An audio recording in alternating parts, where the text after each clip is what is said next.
এবারে দেখুন,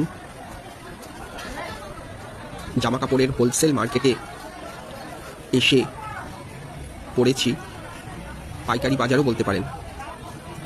মহিলা পুরুষ নির্বিশেষে সব ধরনের জামা কাপড়ের পসরা সাজিয়ে এখানে বসেছে দোকানিরা। এছাড়া বেডশিট, বেড কভার থেকে শুরু করে লুঙ্গি, গামছা সব কিছুরই যোগান আছে। কিন্তু যেদিকে আনাজের দোকানিরা বসেছে সেদিকেই ভিড়টা বেশি, এখানেই বেচাকেনা বেশি।